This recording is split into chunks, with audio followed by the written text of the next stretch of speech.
What up, boxing fans? Is your boy Joel. I'm here to talk about fight the upsets between James Kirkland versus Neil Barro.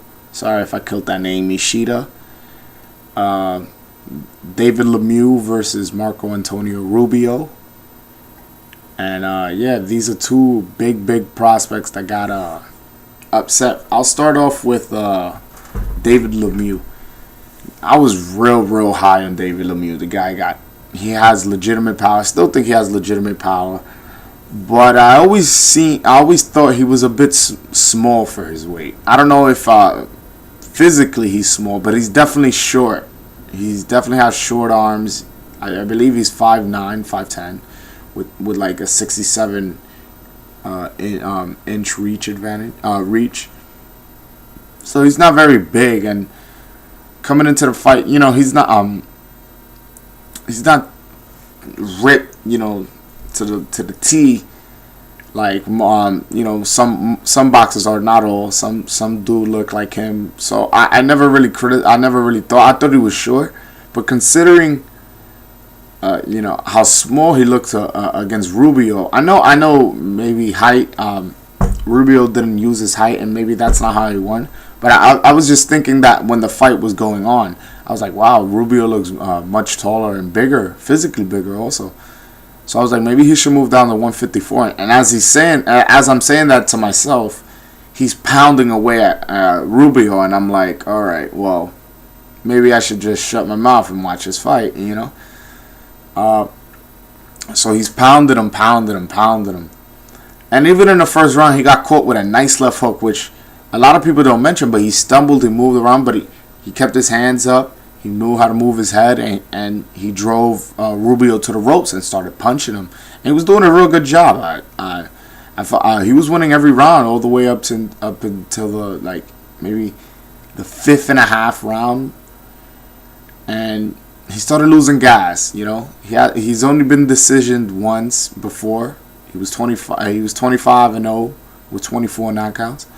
So this guy, he's not used to going all those rounds. So basically, he just went and he got caught and never recovered. It was part of it. Part of him not recovering was because he was tired. He didn't have his legs under him. So maybe he didn't have his legs under him because he doesn't deserve to be in that weight class. Maybe he needs to run a few more miles, jump rope a few more rounds more, do a little more cardio, which strengthens your legs and brings you down in weight naturally. So by bringing you down in weight, brings you down to a new weight class. Maybe he should go down to 154, where the guys will be his size physically, as well as height. And if they are tall, it won't be that drastic unless you're facing like Paul Williams, who's just a freak of nature, who was 6'2" in the welterweight division and stuff like that. But so if he can move down to 154, I don't believe his career is over. I don't buy that. I didn't like the stoppage, actually. I didn't like his cornerman jumping in. I felt you should give him the benefit of the doubt. Maybe give him a round or two. And if you don't see the fight changing after that, then maybe stop the fight. But yeah, I still have hope for David Lemieux that he can be a star in boxing, and he can be a good fighter, maybe a champion, but maybe just in a lower weight class. Now getting to the big, huge shocker, in my opinion. Some people think the Lemieux was more surprising, but because I've seen Marco Antonio Rubio, and I know he's an okay fighter at least. He's not out of this world. He's not special. He's not excellently gifted. But I've seen him fight. He's a solid fighter.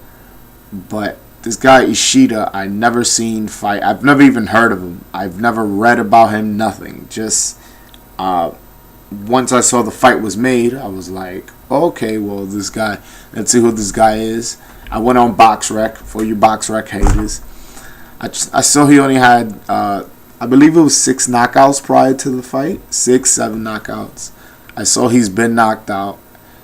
And not being not being a racist or anything like that, but usually Asian fighters are not that big, like not middleweights, not junior middleweights. I'm not being stereotypical. I'm being stereotypical, but I'm just being realistic. The same way Pacquiao's in the lower weight division. He's an Asian fighter. He came from a lower weight division, and if you look throughout history, the flyweights, the bantamweights, the featherweights, they usually have a lot of good Japanese fighter, a lot of good. And as you go up in the weights, there's not the talent tends to go down. So I'm thinking, this guy is coming from a part of a country where not a lot of bigger people come from. He doesn't have a lot of knockouts. Been knocked out before. And James Kirkland, who is an absolute beast and comes forward and throws punches and bunches and he's an he just has like this Mike Tyson mentality that he just wants to go and just punish you, and but the thing is, with the difference between him and Mike Tyson actually had defense. A lot of people think of Mike Tyson as an offensive fighter, which he is, but people discredit his defense. Mike Tyson, when he came forward, he moved his head. So as he's moving his head, when you throw a jab, he would throw his jab too, and then come with an overhand right. And if you throw a right hand, he would throw the left hook, and then follow with the left uppercut. James Kirkland would just come, throw punches, throw punches, throw punches, throw punches. I believe Kenny Adams, his trainer, I read a interview, and he said that he had to teach James Kirkland what a right hook is. Now, for a southpaw, that's definitely important how to learn to throw a right hook, because as a southpaw, you want to keep the guy moving towards your left. So with a right hook, you're pushing him towards your left. That way, you throw the straight left hand, he's coming towards you, instead of you spinning his way and he's throwing his left hook and you're spinning towards his right hand. So just with that alone lets you know the defensive specialist, being sarcastic, that James Kirkland isn't. But James Kirkland is. So him getting hurt and dropped is not surprising. Him getting hurt and dropped by this fighter who has no power definitely is surprising. When he first got knocked down by the left hook, I was like, whatever. I was like, you know what? He's just off balance on that. Maybe he didn't see the punch coming in. So he got up, cleaned himself up, and he's like, no, I'm good. He's telling Joe Cortez, I'm good. And he's coming straight forward, and he gets just caught. And I'm like, whoa, that was a knockdown. That was a serious knockdown. So he's moving around. He's like, I'm good. He looks okay, but his legs don't. So he just keeps coming forward. And I'm like, and then I'm seeing that he seems hurt. And I'm like, hold. And he doesn't know how to hold because he's used to being the bully. He's used to coming forward and taking punches, but also giving them. So, and then he gets dropped the third time. And the third time, he gets dropped hard. He falls in the corner. And Joe Cortez stops the fight. And a lot of people have a problem with the stoppage. I don't know what fight were you watching. James Kirkland was not going to win that fight, or he was gonna get knocked out. It was better off. I totally agree with Joe Cortez, who's not my favorite referee, but he definitely did a good job in stopping that fight. James Kirkland. I don't think he could come back from this. I'll be honest with you. I think David Lemieux can. He can move down in weight, and he could, and his defense is not a big flaw. It's basically, I felt it was his conditioning that was a bit of a problem.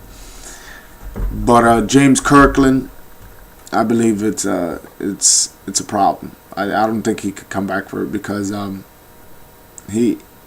believe he just doesn't want to learn how to defend himself.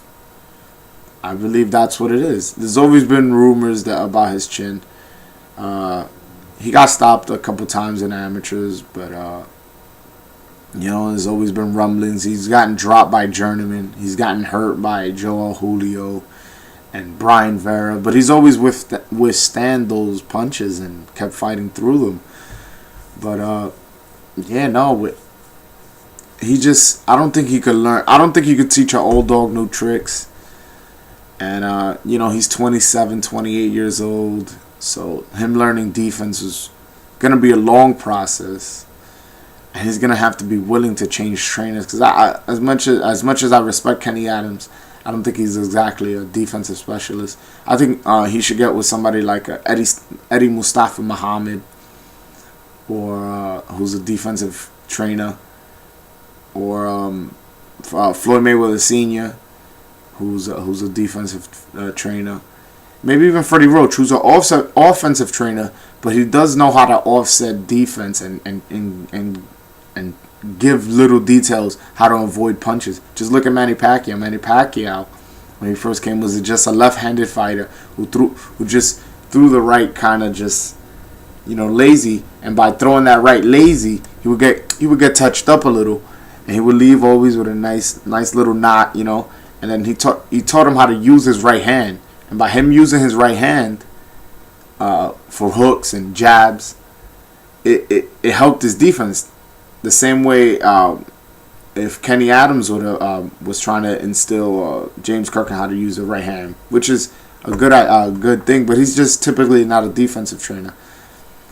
And basically the best sparring right now is in LA. So basically him moving to LA, getting with Freddie Roach, getting with Alex Ariza, so he'll be in shape. Freddie Roach will teach him, and he'll get great sparring. I think that's the best move probably for him, to move to Freddie Roach, but Freddie Roach has a lot of fighters. So maybe going to a Floyd Mayweather Sr. or Eddie Mustafa Muhammad would be a good move for him.